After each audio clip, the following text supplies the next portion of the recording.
What is up, everybody? Welcome back to another episode of The Flop. Today's episode is episode 17, and we're going to be talking about cornhole terminology. But before we do that, we'd like to thank our sponsor, Triple Crown. Definitely check them out on Facebook. They have a great Facebook page where they're always releasing and dropping new custom bags, and they do a lot of different things, so you definitely want to keep up with them on there. Also, I'd like to refer you to our Teespring link down below. That is where you can buy Flop merch. We love our merch. It's super soft. It's really comfortable. We love to wear it when we're throwing bags or doing anything, and we just really appreciate everyone that's bought it up to this point. It really helps us out, and we're very grateful to you. So if you guys are looking for some cool cornhole merch, we definitely have some in the link down below. Without further ado, Dad, let's do it. What's up? What is going on, man? Here we go again. Yeah, I know. Yeah, nothing much. Just been throwing some bags. Been actually able to go to some blind draws. I'm starting to play a little bit more, and things are starting to click. Have you been playing at all? Not as much as I'd like to. Have a regional coming up this weekend I'm excited about, so I'm looking forward to doing that. Hoping I can get some reps in, a bunch of reps in, hopefully, before the weekend, so that I know that I am ready to go. So, but the last time I threw at a blind draw, I posted about it. I got third with my buddy, and the teams that got 1 and 2 were legitimately the 1 and 2 teams there. So nice. No hard feelings.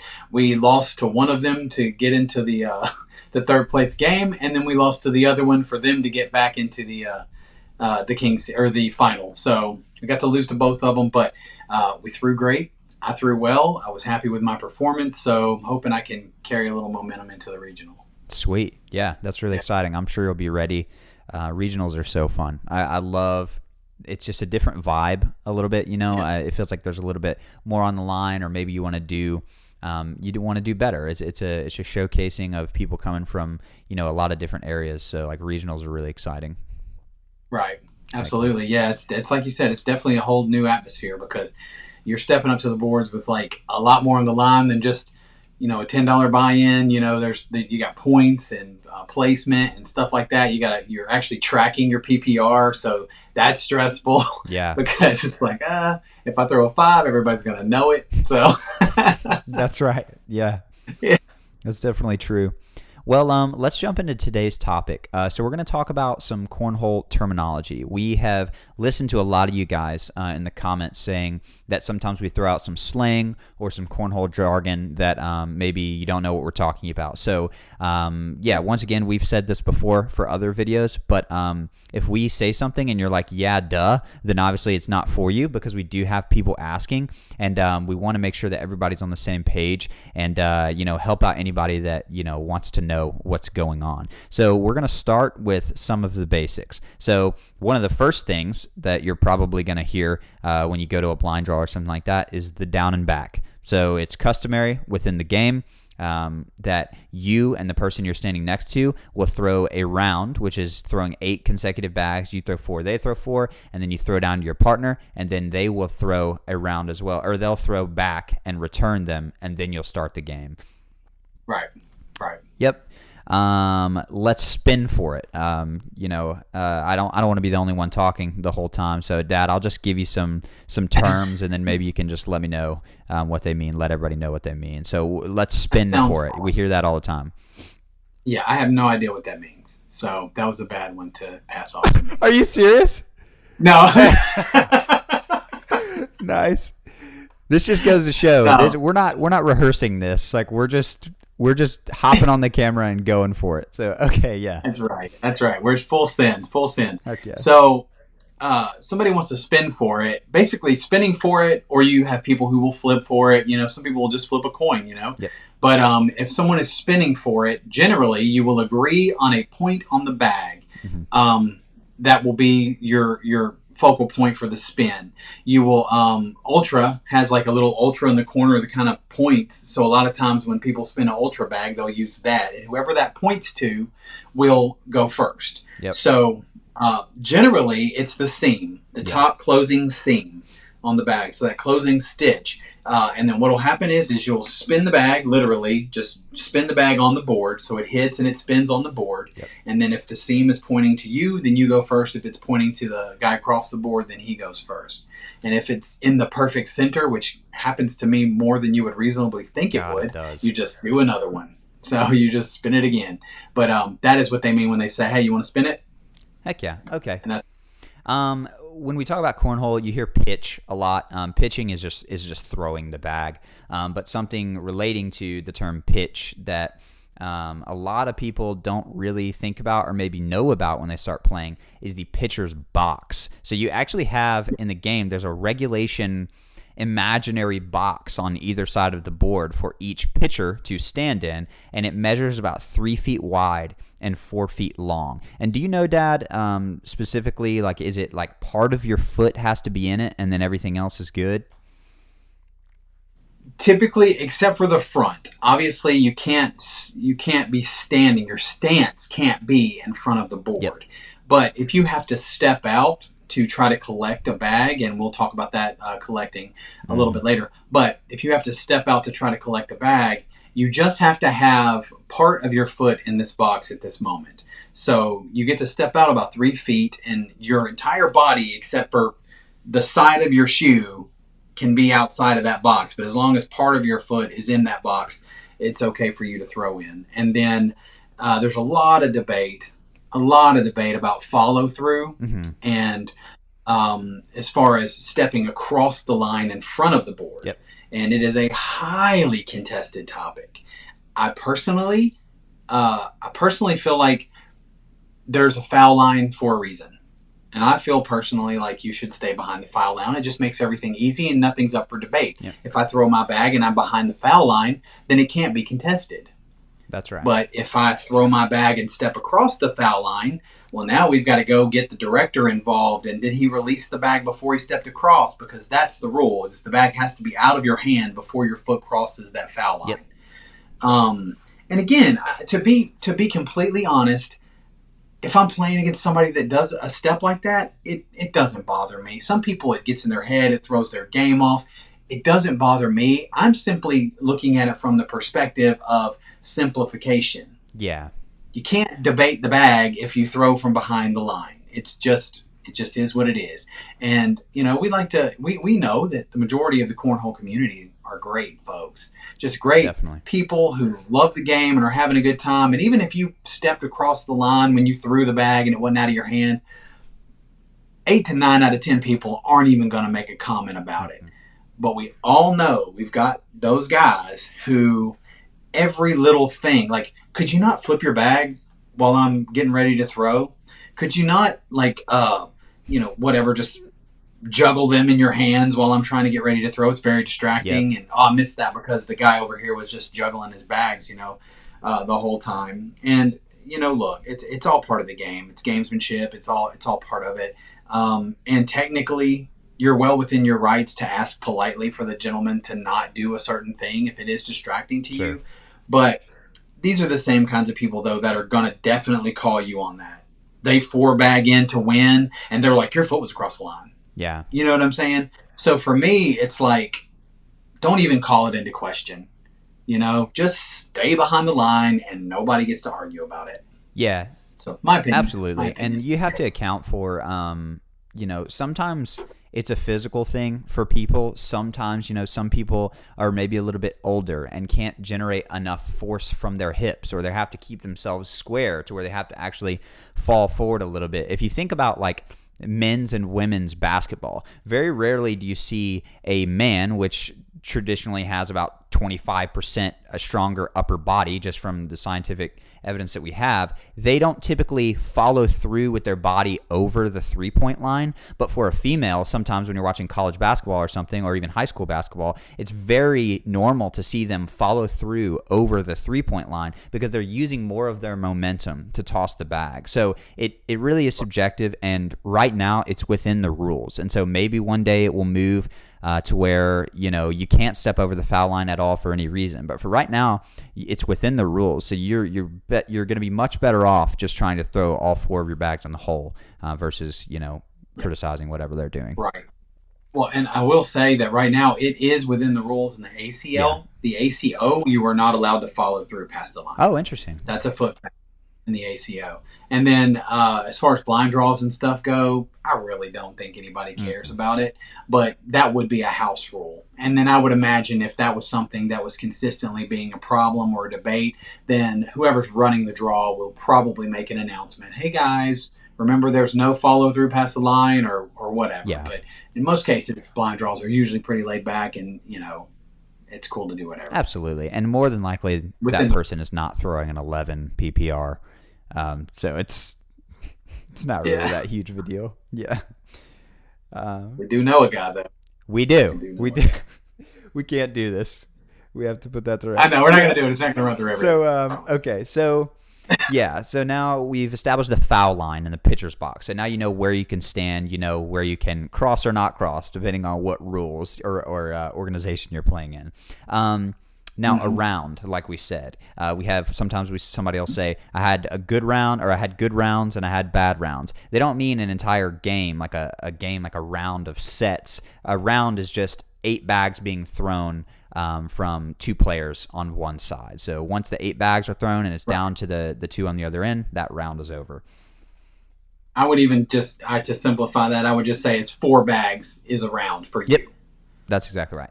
So that way there's no confusion, because I know people are going to hear 8 and they're going to be like, oh, so a down and a back is a Good round? point. No, it's just the 4 bags that you throw. That's your round. Your round is over when your 4th bag stops moving on the board. That's exactly right. Okay, so another thing that can be kind of confusing for people when they start playing this game is the scoring system. So depending on where you're going to be, you're probably going to have either a normal scoreboard with, whatever, paper clips, trash clips, whatever. Maybe someone has an iPad or whatever, or maybe you're at an actual ACL event where there is an iPad. So you're going to hear scores in 2 different kind of terms, basically. So if you're playing at an ACL event and there's an iPad, the score tracker for the ACL app actually has a place for you to put how many bags you threw inside of the hole and how many you threw on the board. And then it does all of the math for you. So if you're playing on an ACL iPad and someone yells down to you, hey, what happened, or whatever, you would hear something like, 2 in, 2 on. I got 2 in and I threw 2 on. And then you'll put that into the iPad and, so on and so forth. And the same for the other guy. Now, our normal scoreboard, what you're typically going to hear is something that sounds like 10 on 8 or 7 on 5. And basically all that person is doing is they're taking the amount of points that they scored and they're subtracting the amount of points that the other person scored. And they'll typically just put the higher number up top and they'll do the math that way. It's way quicker. Right. Yeah, absolutely. But yeah, you're right. You'll hear some people, Anthony Ione, his little standard thing is he'll say 10-8-2, and he'll just go ahead and throw the differential out there behind it. But, again, it's just, simple math. It'll be like, oh, that was a 10-4 round, so, that's a much bigger round, 6 points. But, and then sometimes people will just say something like, we got 2, and it won't even matter. They won't even care about the major scores or whatever. They'll be like, hey, give me, all right, we'll take 2, we'll take 3, we'll take whatever. So yeah, there are different ways of calling the score, and it can get confusing. For sure. It was very confusing for me when I first started playing blind draws because I would just go, okay, how many did I have in? Okay, that's, it's just terrible. But yeah, that's what you're going to hear most of the time. I threw a 10, right. 10 points. He threw an 8. We got 2 points. That's pretty much how you're going to hear it. So let's move on to some slang terms. Some just like, it's probably going to vary based on where you are, but these are... I would imagine it's regional. It's got to be. Yeah. It's got to be, yeah. But these are some terms that we hear all the time. Good bag. Dad, you are definitely a good bag kind of guy. Bro. You my partner, you are going to know every single good bag you throw. Because I am down here like the, what is it, like the seagulls in Nemo? Good bag, yeah. Good bag, good bag. I mean, that's me. And I try to watch it too. It's almost like I can't help it. And it actually pours over into other things as well. I have been playing literally been playing beer pong and someone will shoot it into the cup and I'll be like, good bag. You just want to say it for Why? everything. It's just the equivalent of, the movie theater person. Enjoy your movie. You too. Like, what is What is wrong with wrong you? with Why are me? you this way? Why am I so embarrassing? Yeah. So, but I do. Well, I try to be encouraging. And I know, and honestly, I know that this is actually a nitpick or a complaint for some people. Like they're just like, I hate the guy that stands on the end of the board and is just like good bag every Mm-hmm. bag. But I'm like, but it is though. But it's a really good bag every time. Yeah, man. So I have to let If you know it's a that. good bag, there's nothing you can do about that. That's just a good bag, and I'm gonna let you know. Yeah, and I do look. I do try to limit it because number one, I don't want to get overzealous on like just a regular slide, a regular slide Mm-hmm. shot or whatever. I don't want to just be like good bag while the other player's throwing. I don't want to be a distraction. But yeah, if they hit something nasty, you're getting a yelling good bag. It is about to be or a great, maybe even a great bag. Ooh, I might even upgrade. Fantastic bag. So, yeah, just phenomenal Just bag. beautiful bag. Mm, Yep, something like that. yes. Yeah, along those Um, lines. Put your own spin on it, guys. Whatever you want to absolutely. say. Yeah, this is your world. We're just living in it. So Boy, that's the right. next term, make it hurt. What does that mean? We hear that all the time. Make it hurt. Yeah, I love make it Mm, hurt. When I'm on that end of it, when I'm on the good end and I'm on the team getting to yell yeah. make it hurt, that's when things get fun. Because basically, what you're saying in a much more aggressive way is take advantage of that guy's mistake. Yep. So your partner, I mean, typically, if you're saying make it hurt, or if you're hearing make it hurt, if you're hearing make it hurt, you're throwing more than likely. I've never heard anybody yell make it hurt when the guy next to them Yeah. throws and then they scream at them, I'm about to make this hurt. Yeah. But so typically, if you're yelling make it hurt, you're yelling down to the other end. So that means that the opposing player on the other end of the board has made an error. And it could be just as simple as missing the hole and setting it off to the right so that you know it's not gettable. That bag is not gettable. So you know that if the round plays out, the rest of the round plays out perfectly, you have an opportunity of guaranteed 2 Mm-hmm. points. Because if they put the rest of their 3 in the hole, they have a 10-point Yep. round. So if you can capitalize and make it hurt, you can walk away from that round with 2. Now, sometimes you don't yell make it hurt on the first bag. Sometimes that guy throws a bag off and you're like, okay. And then your guy throws in, right? Your partner throws in. The next guy throws off again. Now you're potentially looking at a guaranteed 6 if you can 4-bag. So at that point, you are going make it hurt, make it hurt. In our family, we like to say very encouraging, kind things like step on his Yep. neck, We like to say, endearing things like that. stuff like that. Yeah, we're super, kind and loving, respectful Yeah. in our family. But anyway, yeah, that's also a variation. But that make it hurt, you will hear that a lot, especially in close games. If it's a real tight nail biter game and it's getting down to the wire, and then all of a sudden somebody makes a big mistake, you're gonna hear somebody say make it hurt. Absolutely. Yeah. That's typically when the skill levels are pretty evenly matched.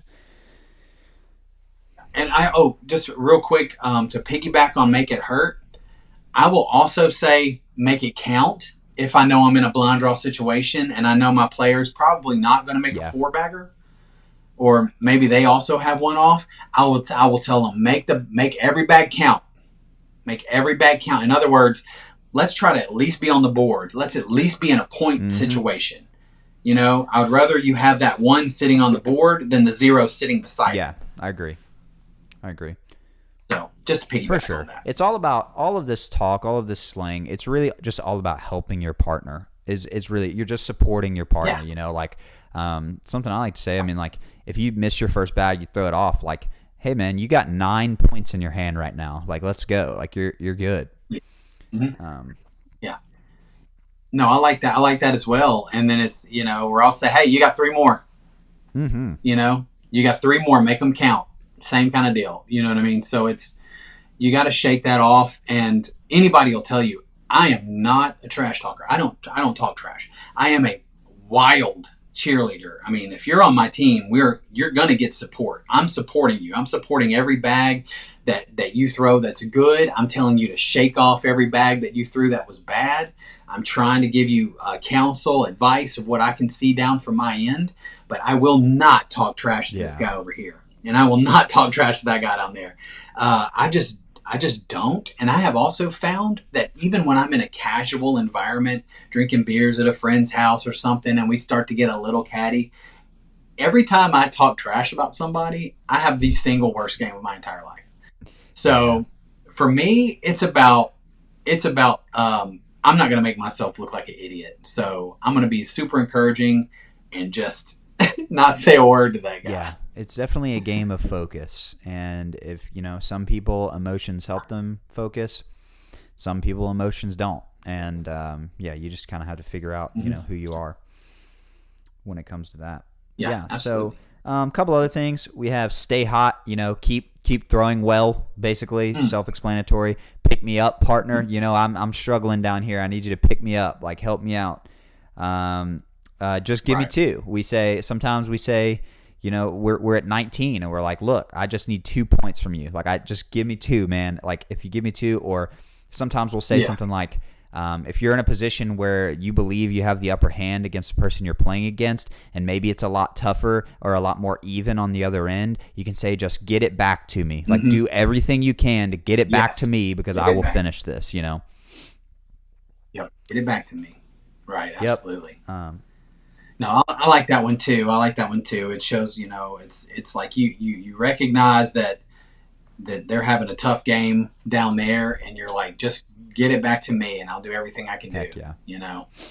So. Yep.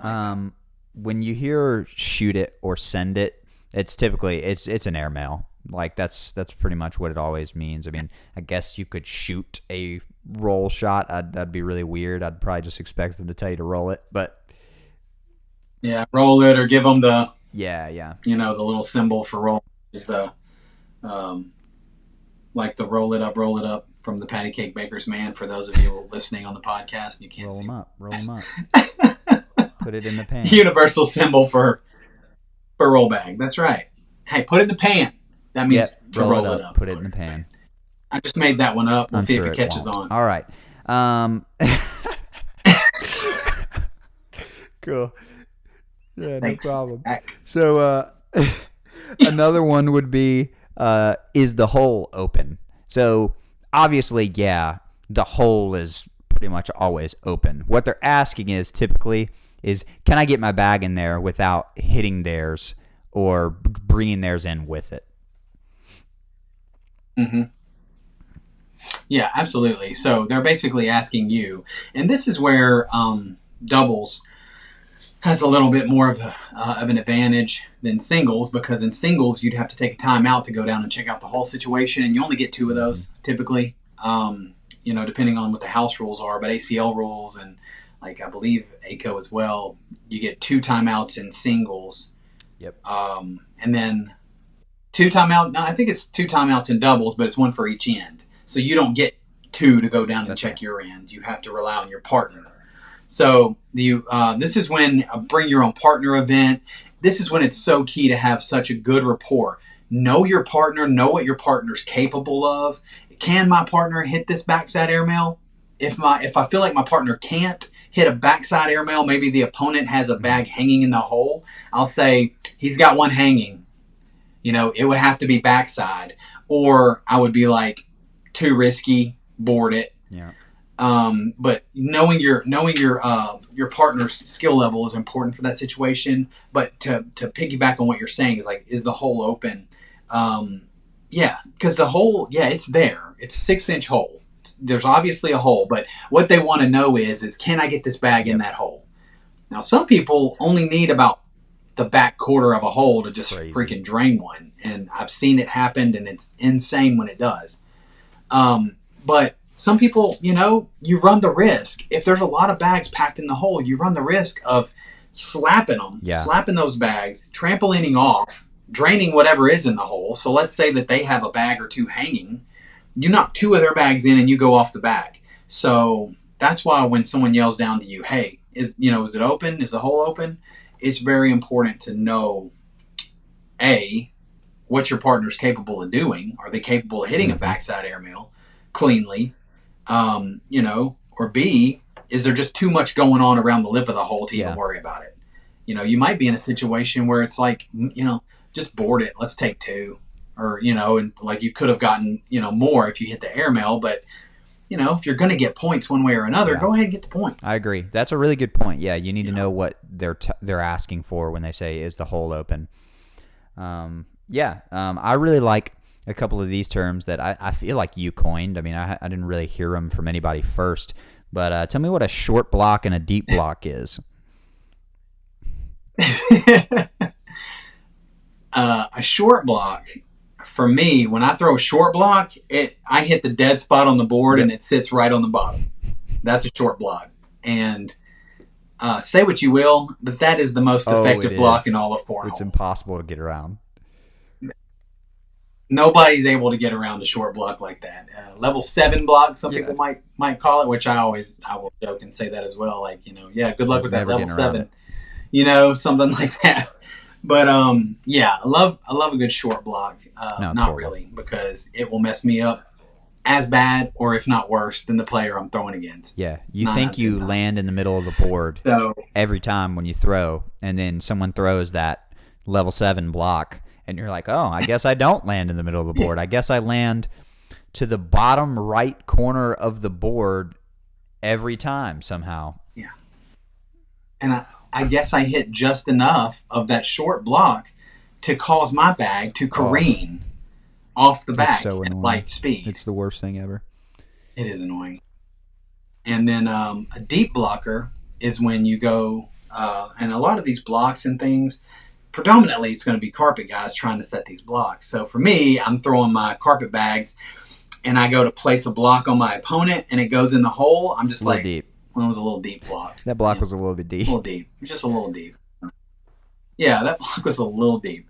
So, but yeah, I like short blocks and deep blocks. Those are, it's always fun to say, in my opinion. Yeah. Another thing, another term that we have, in Cornhole, we really like ice cream a lot. We have a lot of terms for ice cream. And the reason for that is because when you get to the championship game, if somebody's there in the final and they're undefeated, they have to get double dipped. And so we just make as many ice cream metaphors as we can possibly make about double dipping that team in the final. Oh yeah, and the saltier and shadier, the absolute better that it is. So we got the ice cream. we will say like the ice cream truck is coming, or like 2 scoops, or like I want 2 scoops, or you can name a specific kind of ice cream. You can just get crazy with it. Yeah, exactly. But traditionally, like if the team comes into the finals that has to double dip, usually after that first game, if the king seat team gets beaten, you'll start to hear people, oh, can I hear that? Y'all hear that? I think I hear the ice cream truck coming. I think I can hear those bells. I think I can hear that music. But yeah, that one's a fun one as well. You never want to be on the receiving end of the ice cream truck is coming comments, because that just puts more pressure on you guys. If you're in the king seat, you hate ice cream. You don't want ice cream at all. Oh, yep. I am lactose intolerant when I'm in the king seat. Give me some Lactaid because we're in the king seat, and I don't want any part of any of this ice cream. I don't want any part of your ice cream, pal. Yeah, let's look at some more terms. So we've got show me where it's at. I love that one. I've really only heard it back home. I feel like that's a very Tennessee phrase. Like we always say, like what you know good or something like that. And I feel like that's in the same vein. Yeah, show me where it's at, man. And they're just saying like you can go ahead and throw, basically. Just like you throw first. Like show me how to do it, pretty much. Yeah, show me where the hole is. Let's do it. So yeah. No, I like that one too. It's a real and that one you'll normally you'll hear that in a down and back situation, because 9 times out of 10 you're going to spin to see who goes first, unless it's a seeded play in like a tournament event, in which case the higher seed will go first. But typically show me where it's at is something you'll hear in the down and backs when it doesn't matter, and you're just like, hey man, show me where it's at. Another actual practical term would be to stay tight.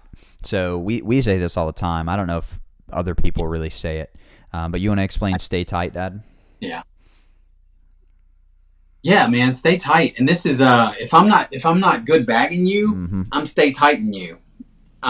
Because basically staying tight just means the other player's thrown an offset block, not a perfect block because Mm-hmm. that's a lay behind situation, but like they've thrown a blocker, but it's off center. And it may be off center in their own lane or it may be off center in yours, but either way, it's off center enough that if you stay tight, if you stay close to that bag, you have an opportunity to A, either go ahead and slide in, or B, take hole control.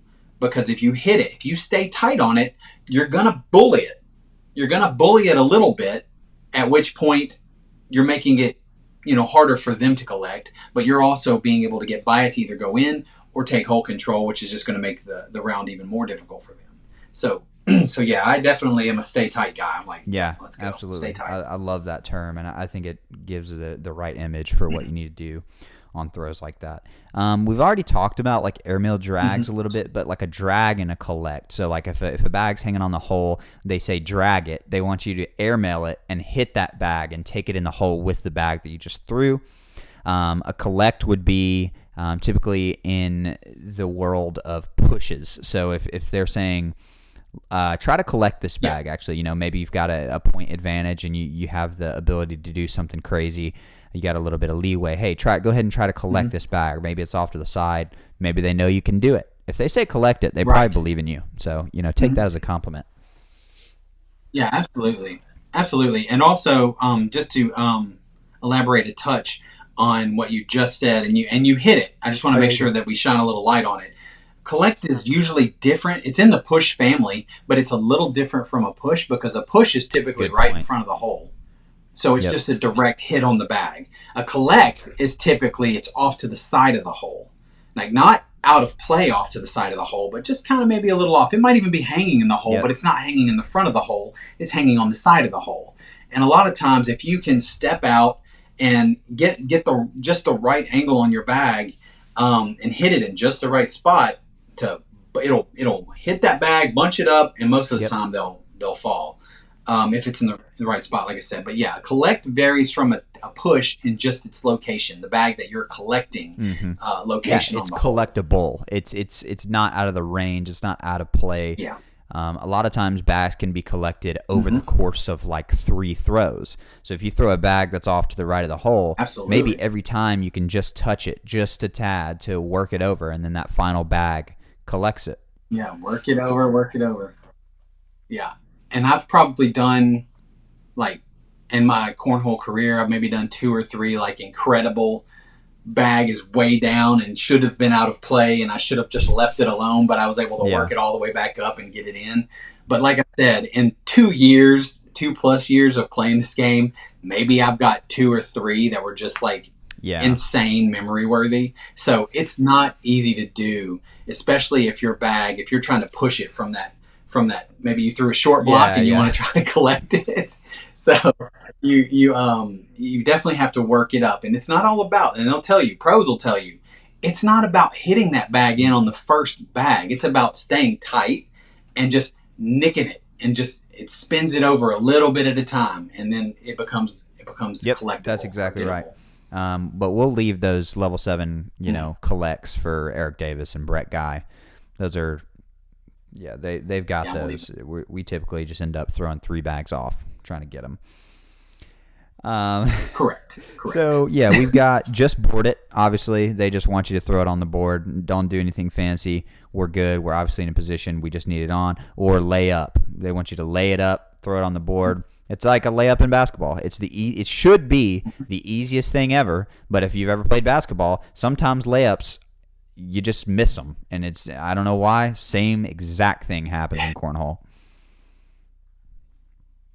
Absolutely. You think, okay, well, I'm just going to board it, and you let that sucker fly, and what do you know? You smack the front of the board, or you hit over just off center on the right, and it just spins and drifts off the board. And it just should, like you said, it should be the easiest bag because it's just zero pressure. You just have to throw it on what? That's was it 8 square feet of board? 27 feet down there? Just do it. But it is a difficult shot in a pressure situation, especially. Board it and we win. Nope. Never say that to me. Never say that to me. Just tell me, don't airmail it or something. I don't know. I need different phrasing other than board it and we win. Don't throw it in the hole, but don't throw it on the floor. Yeah. Say that to me. Yeah. I know. Or get it anywhere outside of this area. Don't do it. And then finally we have you have to have it. You have to have that bag. You're down. The only way you're going to win this game or stay in this game is if you do something crazy, like drag the bag, airmail drag the bag that's next to it, or do a crazy collect, or hit a crazy push. And one that. Oh man! And one the people off good the luck. bag. Yeah, which just again to say that and one, the and one shot is when the player, your opponent, has a bag sitting on the back of the hole, and you shoot a deep airmail, and it smacks the back of the hole and hits their bag off, and your bag goes in. So it's an and one. So you get the 3 plus the 1 of theirs going off. It's like a 4-point bag. And there are a few guys in the ACL pros. I know Jamie Graham's hit a couple. There's been some and twos where people have had 2 bags stacked on the back of the hole, and then boom, they're gone. Those are so sweet to watch. Those are cool. I know. And then finally, our honorable mention, in light of what's going on in the world right now, I think it's only appropriate. But, Dad, let me know what an Amber Heard is. I mean, you just explained this to me for the first time. Okay, so your partner yells down to you and says, board it and we win. And you throw the bag and miss. You front board it, throw it off the side or whatever. We call that an Amber Heard because you just shit the bed. You couldn't put it in any better terms than that. Amazing. No. It is. It's relevant. It's topical. You know, we're all about relevancy here. It is. Heck yeah. Well, world. Guys, I really hope that helped. It was definitely fun going through some slang, but, you know, I think the basics portion will really help you guys out in the beginning of the video. And definitely let us know if we missed anything. Like always, we try to respond to your comments. And, yeah, we really appreciate you guys listening. All right, have a good one. Thanks, guys.